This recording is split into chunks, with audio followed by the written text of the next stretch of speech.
सभी को नमस्कार। मैं लेकर आया हूं आज एक और बहुत खूबसूरत वीडियो। आज हम बात करने वाले हैं भूटिया जनजाति पर। इससे पहले हम दो वीडियो बता चुके हैं, थारू जनजाति और जौनसारी जनजाति, जो कि उत्तराखंड और कुमाऊं दोनों क्षेत्रों की बड़ी बड़ी जनजातियां थी, और गढ़वाल की बड़ी जनजाति भी पढ़ ली। और तीसरे नंबर पर जो सबसे बड़ी जनजाति है वह है भूटिया जनजाति, जो कि प्राचीन समय में भूटांतिक प्रजाति भी कही जाती थी। अब भूटिया प्रजाति से रिलेटेड बहुत इंपॉर्टेंट क्वेश्चन आते हैं, फैक्ट बेस मैं बताऊंगा आपको, और इतना इंटरेस्टिंग कि आपको बोर्ड में देखते ही सब कुछ याद हो जाएगा। जैसी पिछली वीडियो थी उसी प्रकार की ये भी वीडियो होने वाली है, और बहुत खूबसूरत वीडियो होने वाली है। पढ़ने की स्ट्रैटेजी इसी तरीके से बनाई जाती है कि आप इंपॉर्टेंट चीज़ों को ज़्यादा याद रखें, क्योंकि अगर आप थ्योरिकली पढ़ेंगे तो आपका सिलेबस लंबा खींचेगा या समय ज़्यादा लग सकता है, क्योंकि उत्तराखंड के एग्ज़ाम तुरंत होने वाले हैं। पुलिस का हो, पटवारी, लेखपाल, जो भी एग्ज़ाम होने हैं बहुत जल्दी होने हैं। तो आप हमारी वीडियो को अंत तक देखें, और अंत में मैं आपसे एक प्रश्न भी करने वाला हूं, और उस प्रश्न का उत्तर भी आप वीडियो के अंत में देंगे। तो आज हम शुरू करने वाले हैं भूटिया जनजाति। भूटिया का मतलब होता है भूट, और भूट एक प्रदेश को कहा जाता था। प्राचीन समय में जो भूटान था उसे भोट प्रदेश भी कहा गया है, यानी उस भोट प्रदेश से आने वाले कुछ भूटांतिक थे, और उन भूटांतिकों ने उत्तराखंड के पर्वतीय क्षेत्रों में निवास करना शुरू किया, और वे कहलाए भूटिया। ये भूटिया दरअसल अपने आप में बहुत अलग संस्कृति और अपना अलग समाज रखते हैं, और आम गढ़वाली और कुमाऊनियों से कुछ अलग हिस्सों में ये निवास करते हैं, इसलिए ये स्पेशल होते हैं। और भूटियाओं की बात करें तो ये महान हिमालय की एक खूबसूरत जनजाति है, जो अपनी परंपराओं के लिए जाना जाता है, अपने कल्चर के लिए जाना जाता है, और अपनी वेशभूषा के लिए जाना जाता है। जब भी उत्तराखंड में संस्कृति की बात आती है तो उत्तराखंड के जो भूटिया लोग होते हैं उनकी संस्कृति पहले नंबर पर आती है। बहुत ही खूबसूरत है, तो इनसे जुड़ी हुई सभी रोचक बातें हम पढ़ने वाले हैं। तो शुरू करते हैं भूटिया जनजाति। देखो, भूटिया जनजाति एक छोटे से मानचित्र के रूप में हम पहले समझ लेते हैं भूटिया जनजाति वास्तव में है क्या। भूटिया जनजाति की बात करें तो ये उत्तराखंड के 3 जनपदों में मुख्यतः पाए जाते हैं, और मुख्यतः पिथौरागढ़, चमोली और उत्तरकाशी 3 जनपदों में पाए जाते हैं। जब भूटियाओं से जुड़े हुए कुछ महत्वपूर्ण बातें हम जान लेते हैं, जैसे कि भूटियाओं को महान हिमालय की जनजातियां कहा जाता है, क्योंकि इन लोगों का जो निवास होता है वह इन ऊपरी क्षेत्रों में होता है, जहां पर कि उत्तराखंड में महान हिमालय का हिस्सा है, उन क्षेत्रों में ये निवास करते हैं। साथ ही साथ इन लोगों को अर्ध घुमंतु जनजाति भी कहते हैं। अर्ध घुमंतु इसलिए कहते हैं कि चौमास के समय में ऊपरी हिस्सों में निवास करते हैं महान हिमालय में, उसके बाद जब सर्दियां हो जाती हैं तो ये निचले घाटी क्षेत्रों में निवास करना शुरू करते हैं, इसलिए अर्ध घुमंतु हैं। कुछ समय ये लोग ऊपरी हिस्सों में जाते हैं, कुछ समय निचली घाटियों में आ जाते हैं। साथ ही साथ ये लोग बड़े अच्छे कृषक होते हैं, यानी प्राचीन समय में ये भूटिया जनजाति झूमिंग कृषि करती थी। झूमिंग कृषि का मतलब होता है कि एक स्थान पर वनों का विनाश करके फिर पुनः दूसरे स्थान पर कृषि कर लेना, तो उसे झूमिंग कृषि कहते हैं। साथ ही साथ ये लोग बड़े पशुचारक होते हैं। पशुचारकों में ये बकरी पालन और भेड़ पालन और अपने निजी कार्य हेतु पशुओं का भी पालन करते हैं, जैसे गाय पालन, भैंस पालन आदि ये लोग करते हैं पशुचारण के रूप में, यानी पशुपालक के रूप में। अब बात करें उत्तराखंड में कहाँ कहाँ ये लोग रहते हैं, तो उत्तराखंड में मैंने बताया कि महान हिमालय में रहते हैं। महान हिमालय क्षेत्र पिथौरागढ़, चमोली और उत्तरकाशी, इन 3 क्षेत्रों में इन लोगों का निवास होता है। पिथौरागढ़ की यदि मैं बात करूं तो पिथौरागढ़ में जैसे दारमा घाटी, ब्यास घाटी, चौदास घाटी, जोहार घाटी, 4 स्पेशल घाटियां हैं इन भूटिया लोगों से संबंधित। नाम बताए, दारमा घाटी, ब्यास घाटी, चौदास और जोहार, ये 4 घाटियां हैं पिथौरागढ़ की, और इन घाटियों में ये लोग निवास करते हैं। साथ ही अगर चमोली की बात करें तो चमोली में नीति और माणा 2 घाटियां हैं, इन 2 घाटियों में ये निवास करते हैं। और उत्तरकाशी की घाटी की बात करें, नेलंग घाटी में ये लोग निवास करते हैं, और इसी नेलंग को उत्तराखंड का रेगिस्तान भी कहते हैं। ये नेलंग घाटी बहुत ही ज़्यादा फेमस है। और ये जो महान घाटी क्षेत्र है, यानी महान हिमालय का जो क्षेत्र है, इसके बाद ट्रांस हिमालय लग जाता है, तो इनका जो संबंध है महान हिमालय से संबंध है। अब यहाँ इन घाटियों में निवास के साथ साथ यह भी जान लेते हैं कि इन भोटिया लोगों को इन क्षेत्रों के आधार पर किस किस नाम से जाना जाता है। जैसे पिथौरागढ़ में आए तो पिथौरागढ़ में इन लोगों को शोका, जोहारी, ब्यासी, चौदासी आदि नामों से जाना जाता है। जबकि यदि हम चमोली में आए तो चमोली में तोलछा और मारछा 2 नामों से जाना जाता है। और उत्तरकाशी में चले जाएं तो उत्तरकाशी में इन्हें जाड़ भोटिया कहा जाता है। तो ये इनका क्षेत्रीय विस्तार है या जहाँ ये लोग निवास करते हैं वह ये डिटेल है। उसके बाद यदि इनके बारे में बात करें तो अभी टोटल वर्तमान में 291 गांव में ये लोग निवास करते हैं। यानी पिथौरागढ़ से लेकर के यहाँ उत्तरकाशी तक 291 गांव में ये लोग निवास कर रहे हैं। हालांकि वर्तमान में इन लोगों का भी पलायन हो चुका है। जैसे देहरादून क्षेत्रों में ये लोग बसने लग गए हैं या श्रीनगर क्षेत्र में बसने लग गए हैं या आप देहरादून के अलावा हरिद्वार आदि क्षेत्रों में भी ये लोग बसने लग गए हैं। लेकिन इनका जो मूल निवास है वह महान हिमालय ही है। और इस महान हिमालय से प्राचीन समय में ये एक बहुत ही प्रमुख व्यापार करते थे। उस व्यापार में ये खाद्यान्नों का व्यापार करते थे, वस्त्रों का व्यापार करते थे, ऊन का व्यापार करते थे। यहाँ तक कि उत्तराखंड के हिमालयी क्षेत्रों के लिए जो नमक का आयात होता था वह भी चीन के रास्ते होता था, यानी तिब्बत से। और उस व्यापार को करने वाले भोटिया लोग ही थे। 1962 तक इन लोगों ने तिब्बत से व्यापारिक संबंध स्थापित किए थे और उस भोटिया लोगों के व्यापार को शौका हुड़िया व्यापार कहते थे।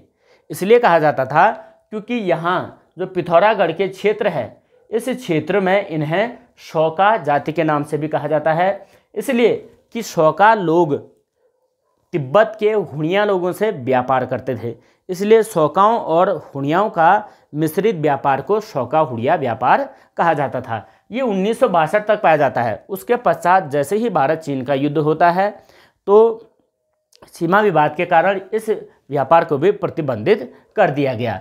अदरवाइज यहाँ पर यह व्यापार होता था और बहुत ही प्रमुख व्यापार था शौकाओं और हुणियाओं का।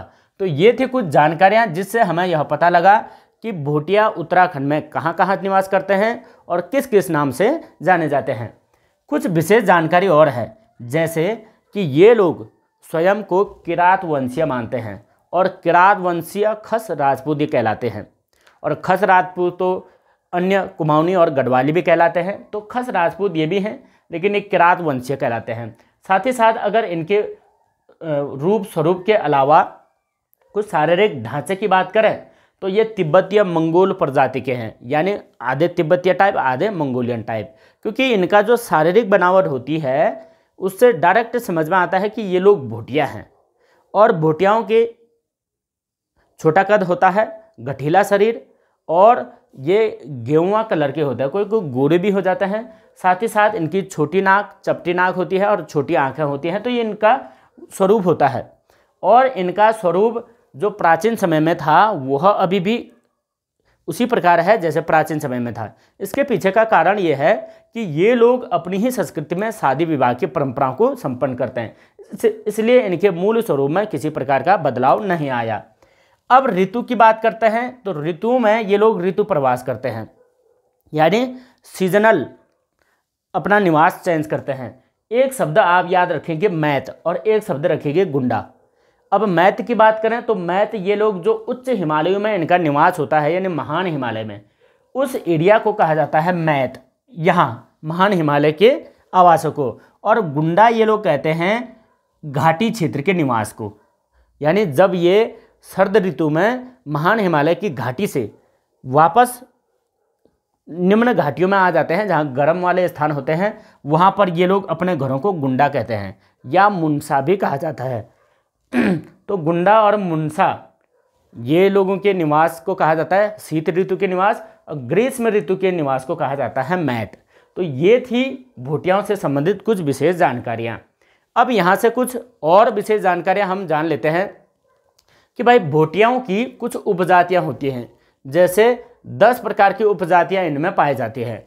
कौन कौन से नाम हो जाएंगे? तोलछा, मारछा, चौदासी, ब्यासी, जोहारी, दरमिया, जेठरा, छपड़ा, शोका और जाड़। ये 10 प्रकार की उपजातियां होती हैं भोटियाओं की। ये सभी उपजातियां तीनों जनपदों में जो लोग पाए जाते हैं उनमें है। उसके पश्चात यदि इनकी भाषा की बात करें तो इनका भाषा परिवार होता है तिब्बती बर्मी भाषा परिवार, यानी तिब्बती टाइप की ये लोग भाषा बोलते हैं। आम गढ़वाली और कुमाऊनी बोली ये लोग नहीं बोलते हैं, इनकी बोली भाषा ही कुछ डिफरेंट होते हैं, उसी को तिब्बती बर्मी भाषा परिवार कहा गया है। अब इनके परिवार की बात करें तो परिवार पूर्ण रूप से पितृसत्तात्मक होता है, यानी पिता ही परिवार का मुखिया होता है, पिता के ही आधार पर परिवार का संचालन होता है। साथ ही साथ ये लोग परिवार को मवासा कहते हैं। ये मवासा तो गढ़वालियों में भी कहते हैं, तो ये मवासा तो आम से शब्द हो गए कि मवासा, तो ये मवासा शब्द किसको कहते हैं, ये लोग परिवार को कहते हैं। अब इन भोटियाओं से संबंधित कुछ और विशेष बातें हैं जो कि सीधा आपके परीक्षा में आने वाला है, जैसे विवाह की प्रथाएं। इन लोगों में 2 प्रकार के विवाह होते हैं, और 2 प्रकार के किस प्रकार से विवाह होते हैं, एक होता है दामोला या सरोला प्रथा।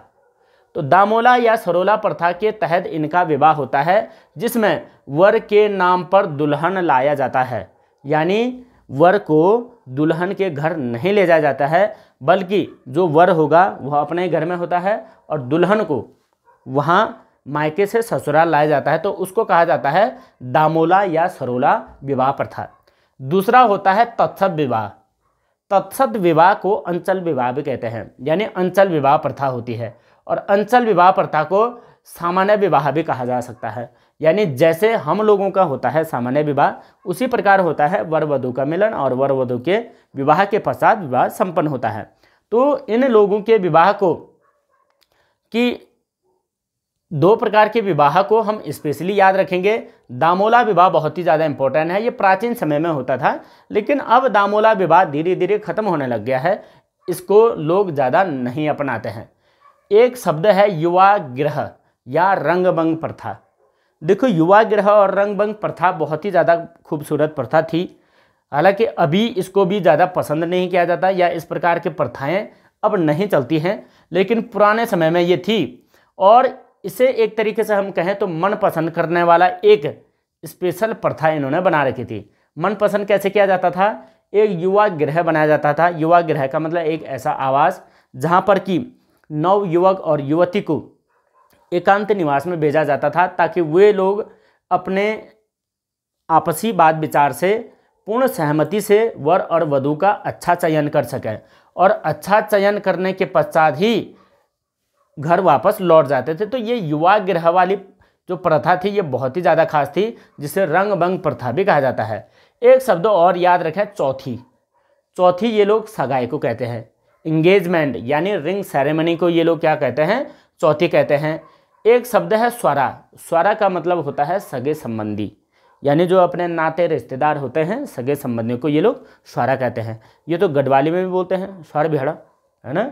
तो स्वर भेड़ जो होते हैं वही स्वर भेड़ को ये लोग स्वरा कहते हैं। अब विवाह के अवसर पर एक विशेष नृत्य होता है, वह नृत्य होता है पौड़ा नृत्य।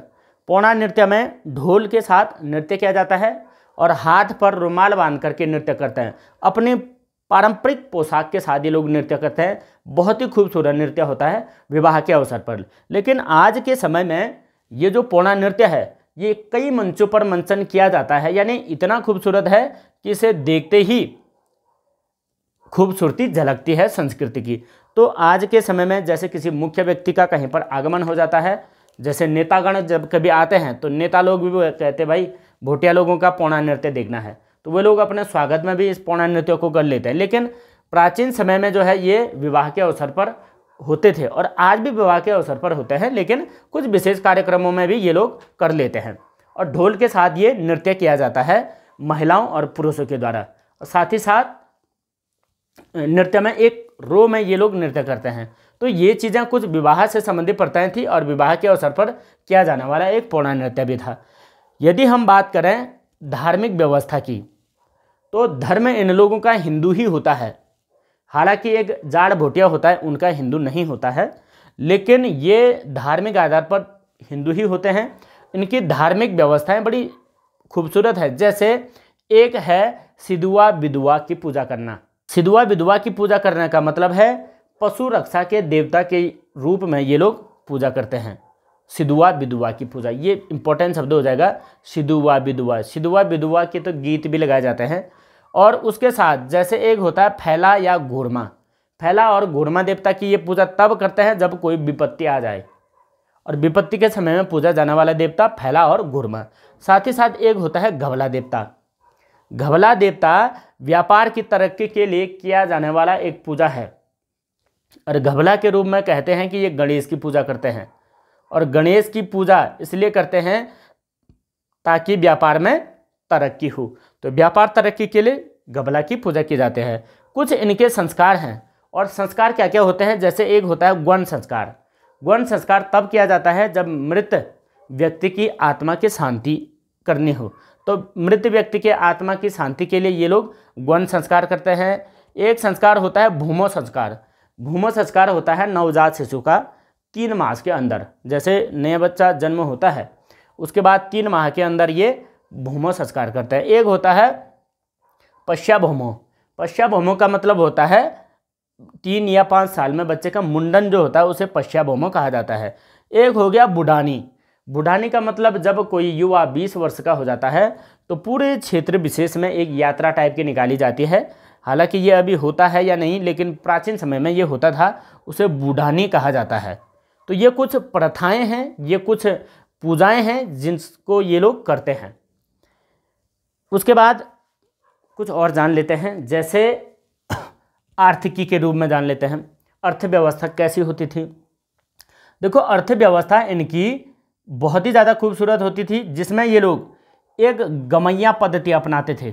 गमैया पद्धति, क्योंकि ये लोग अर्थव्यवस्था का मतलब है थोड़ा बहुत ये लोग कृषि करते थे, और उसके साथ साथ इनका प्रमुख जो व्यवसाय था वह था व्यापार, और एक पशुपालन करते थे। और जो प्रमुख व्यापार था, व्यापार में ये लोग एक पद्धति अपनाते थे जिसे गमैया पद्धति कहते थे। और गमैया पद्धति में एक स्पेशल कार्य किया जाता था, जैसे कि भूटिया लोगों का तिब्बतियों के साथ जब व्यापारिक संबंध होता था तो उनसे साझेदार के रूप में कुछ निशानियां दी जाती थी। जैसे निशानियों के रूप में ये लोग, एक पत्थर का टुकड़ा होता था उसे 2 टुकड़ों में बांट देते थे। अब एक टुकड़े को तिब्बती के पास देते थे, एक टुकड़ा अपने पास रखते थे। उससे होता क्या था कि जब अगली बार व्यापार के लिए उन लोगों से मिलें तो उस पत्थर के टुकड़े को सांचे के अनुसार मिला दिया जाता था। इससे यह प्रतीत होता था कि जो मेरा साझेदार है वह सामने वाला है जिसके पास कि वह पत्थर का टुकड़ा मिला है। तो उस पद्धति को ये लोग गमैया पद्धति कहते थे। बहुत ही ज़्यादा इम्पोर्टेंट है गमैया पद्धति क्या होती थी। तो साझेदारी की एक प्रथा थी जिसमें तिब्बतियों से व्यापार संबंध बनाए जाते थे। एक व्यापारिक बहुत महत्वपूर्ण व्यापार है, वह है शौका हुड़िया व्यापार। तो शौका हुड़िया व्यापार में भेड़, बकरी, जीबू, 3 प्रकार के जीवों का ये लोग इस्तेमाल करते थे। शौका और हुड़िया का मैंने बताया कि शौका ये लोग कहलाते थे जो यहाँ पिथौरागढ़ की घाटी में, और हुड़िया वो लोग कहलाते थे जो तिब्बत के थे। तो आपस में दोनों के मध्य व्यापार होता था, और यह व्यापार भी 1962 तक चला। अंग्रेजों ने भी इस व्यापार को अनुमति दी थी, और कई चंद राजा ऐसे हुए जिन्होंने इस व्यापार पर, इन शौकाओं के व्यापार पर या हुड़ियाओं के व्यापार पर श्रुति कर जैसा भी लगाया था। तो ये व्यापार अपने आप में बहुत ही ज़्यादा महत्वपूर्ण है। इसकी और ज़्यादा डिटेल हम चंदवंश के अंदर भी पढ़ लेंगे। उसके बाद इनके अगर कारोबार की करें बात, तो कारोबार में ऊनी काश्तकारी व्यापार इनका महत्वपूर्ण है, और इस ऊनी काश्तकार का ही ये लोग व्यापार करते थे। व्यापार में खाद्यान्नों का भी व्यापार करते थे, ऊन का भी व्यापार करते थे, यहाँ तक कि नमक का भी ये लोग व्यापार यहाँ से करते थे। उत्तराखंड के पर्वतीय क्षेत्रों में नमक का वितरण यही लोग करते थे। साथ ही साथ इस शौका हुड़िया व्यापार या ऊनी व्यापार या गमैया पद्धति, ये जो अर्थव्यवस्था इनकी चलती थी, इस अर्थव्यवस्था में सरछू मरछू पद्धति या कुंडा खार प्रथा अपनाई जाती थी। ये एक प्रकार की एक व्यवस्था थी जिसमें विश्वास पात्र तरीके से व्यापार किया जाता था तिब्बत और उत्तराखंड के बीच में। तो ये भूटिया लोगों की एक विशेष प्रथाएं हैं, यानी अर्थव्यवस्था जो चलती थी इनकी व्यापार पर निर्भर थी, इसीलिए इनको व्यापारिक जनजाति भी हम कह सकते हैं। तो जो भूटिया थे या जो भूटांतिक थे, उनका उत्तराखंड में निवास होने के पीछे का कारण महत्वपूर्ण व्यापार ही था। भूटियाओं से संबंधित कुछ विशेष उत्सव या कुछ विशेष बातें अभी और जान लेते हैं। जैसे एक होता है किरजी उत्सव। किरजी उत्सव का मतलब होता है कंडाली उत्सव, और यह कंडाली उत्सव पिथौरागढ़ के चौदास घाटी में ज़्यादा मनाया जाता है। चौदास घाटी में कंडाली उत्सव का मतलब होता है कि प्रति 12 वर्ष में कंडाली काट दी जाती है, क्योंकि ये कंडाली को एक प्रकार का राक्षस मानते हैं और कंडाली को काटना इनका एक कृजि उत्सव कहलाता है। प्रति 12 वर्ष में होता है, बहुत ही ज़्यादा इंपॉर्टेंट है, ये परीक्षा में बहुत बार पूछा जा चुका है, कृजि उत्सव। उसके बाद एक इनका प्रमुख वाद्य यंत्र होता है हुड़का, और हुड़का के साथ मैंने बताया कि पौड़ा नृत्य में ये लोग ढोल भी बजाते हैं। तो प्रमुख नृत्य तो हुड़का हो गया और साथ ही साथ ढोल भी हो गया। इनके लोकगीत होते हैं, कुछ लोकगीत, जैसे तिमली लोकगीत होता है, तुबेरा, बाजू, ये कुछ प्रकार के लोकगीत होते हैं। तिमली, तुबेरा और बाजू याद रखने के लिए इंपॉर्टेंट है। तिमली, तुबेरा, बाजू, 3 प्रकार के लोकगीत इनके हो गए हैं। तो ये हमारा भोटियाओं से रिलेटेड इंपॉर्टेंट फैक्चुअल वीडियो था। अब कुछ विशेष बातें यहाँ से जान लेते हैं, जैसे कुछ विशेष शब्दावली है इनसे जुड़ी हुई। जैसे एक शब्द है छंग। छंग क्या होता है? इनका एक नशीला पेय पदार्थ होता है जिसे हम शराब कह सकते हैं, उसे ये लोग छंग कहते थे और अभी भी छंग ही कहते हैं।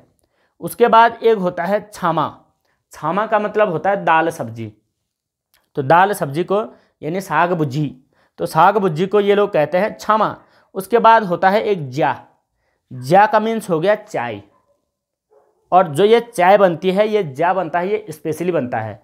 ये ज्या दरअसल जो थुनेर का वृक्ष होता है ना, थुनेर के वृक्ष के खाल निकाल करके ये लोग चाय पत्ती के रूप में प्रयोग करते हैं इस ज्या में, और साथ ही साथ इसमें सत्तू मिलाया जाता है, और सत्तू मिला करके उसके ऊपर से घी डाल करके खाया जाता है, और इसको चाय नहीं बल्कि ज्या बोलते हैं।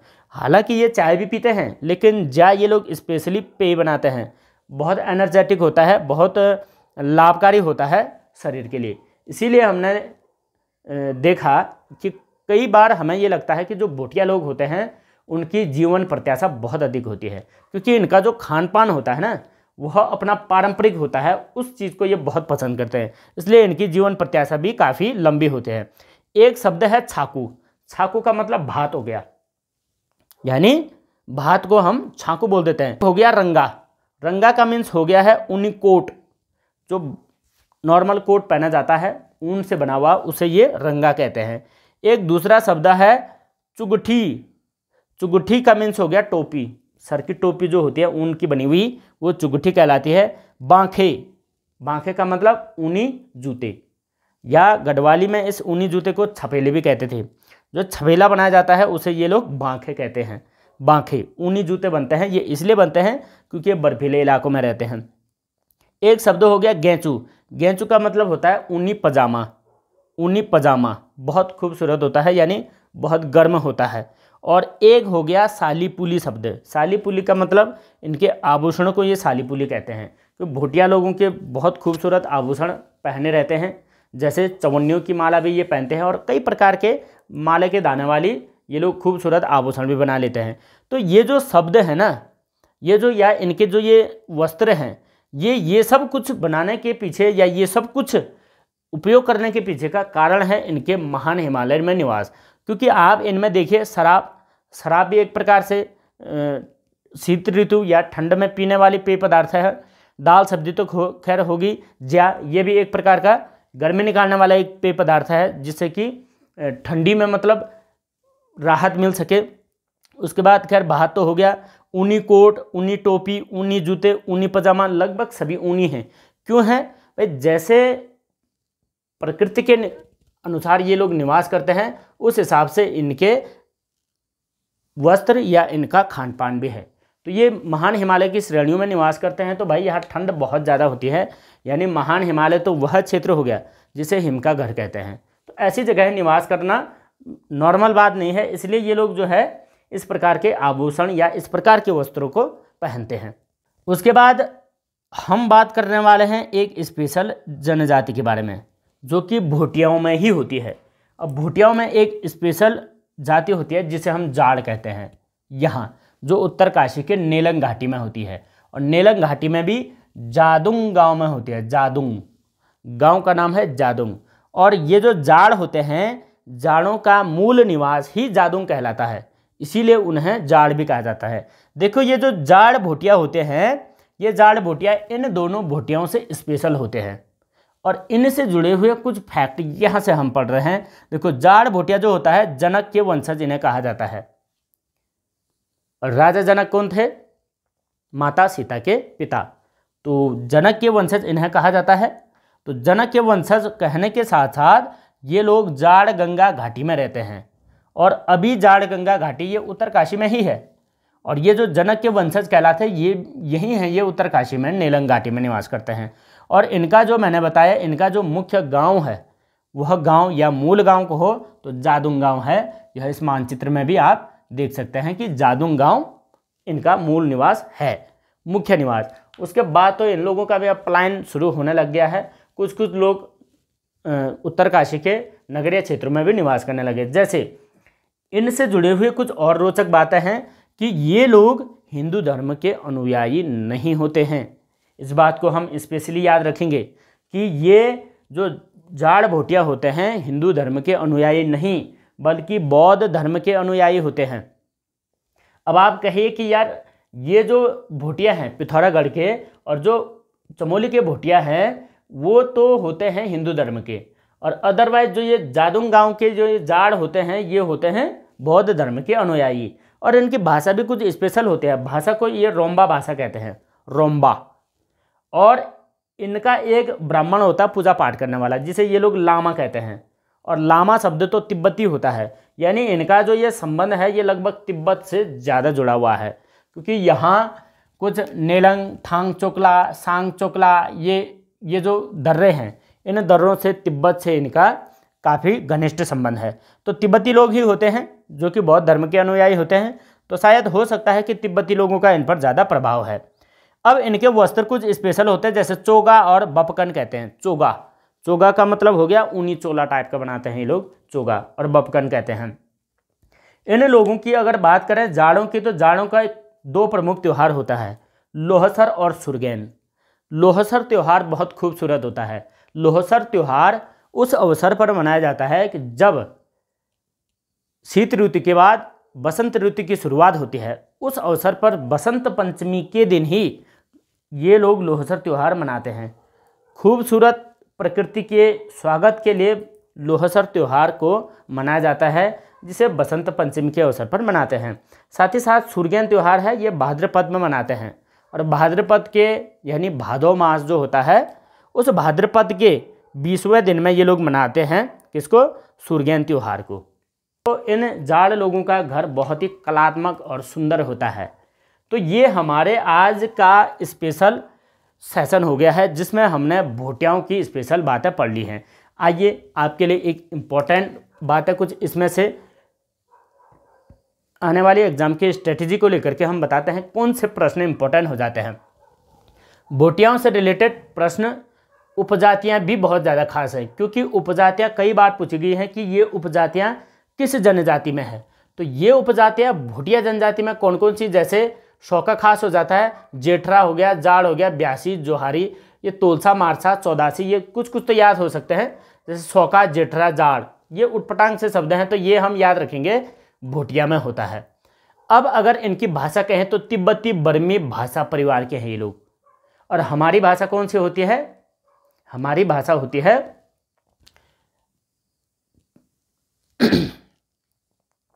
आर्य भाषा परिवार की। तो ये तिब्बती भाषा परिवार के ये लोग होते हैं। फिर इनमें ये विवाह बहुत ही ज़्यादा खास है, दामोला विवाह।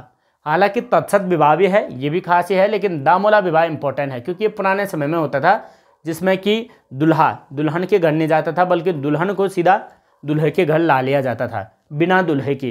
पर देखो, बिना दूल्हे के लड़की को लाना किस प्रकार की प्रथा थी, बड़ी खास प्रथा थी। चौथी सगाई को कहते हैं और स्वारा सगे संबंधियों को कहते हैं। पौना नृत्य नहीं बोलना है, पौना नृत्य बहुत ही ज़्यादा खास है।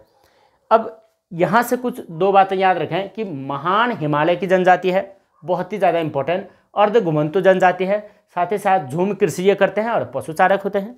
एक एक शब्द में हमने टोटल याद कर लेना है। 1962 तक इनका शौका हुड़िया व्यापार चला था, यानी हुड़ियाओं से व्यापार ये लोग करते थे। सर्वाधिक अगर भोटियों की बात करें तो यहाँ पिथौरागढ़ में होते हैं, उसके पश्चात चमोली में होते हैं, फिर उत्तरकाशी में होते हैं। और यहाँ किस किस नाम से जानते हैं? जैसे यहाँ नीति माणा के लोगों को तोलसा मारसा कहते हैं, और यहाँ नीलम के जाड़ कहते हैं। यहाँ इस पिथौरागढ़ क्षेत्र के सौका, जोहारी, ब्यासी, चौदासी आगे आदि कहा जाता है। 291 गाँव में निवास करते हैं। इनके ये ऋतु प्रवास के जो घर हैं इन्हें आप याद रखें। ऋतु प्रवास के 2 घर होते हैं, एक को मैथ कहते हैं, एक को गुंडा। और मैथ उसको कहा जाता है जो इनका मूल घर होता है। मूल घर होता है इनका महान हिमालय में, और गुंडा उसे कहते हैं जब ये शरद ऋतु में घाटी क्षेत्रों में निवास करते हैं, उन आवासों को गुंडा कहते हैं। अब आर्थिकी में याद रखें कि गमैया पद्धति क्या होती है। आर्थिकी में गमैया पद्धति बहुत खास होती है, एक प्रकार की साझेदार प्रथा होती है। शौका हुड़िया व्यापार तो हो ही गया, ज़्यादा खास है, लेकिन आप इस तरीके से याद रखेंगे। किरजी उत्सव बहुत ही ज़्यादा खास है, और एक वाद्य यंत्र भी हुड़का हम याद रखेंगे। लोकगीत भी ये तिमली तुबेरा बड़ा खास है, तिमली तुबेरा हम याद रखेंगे।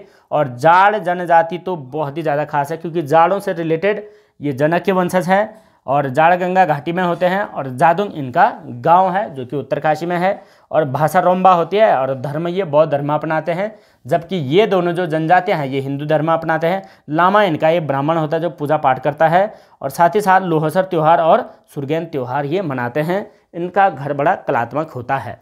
ये थी हमारी इंपॉर्टेंट वीडियो सीरीज यानी मास्टर वीडियो। अब अभी मैं आपके लिए एक प्रश्न देता हूँ।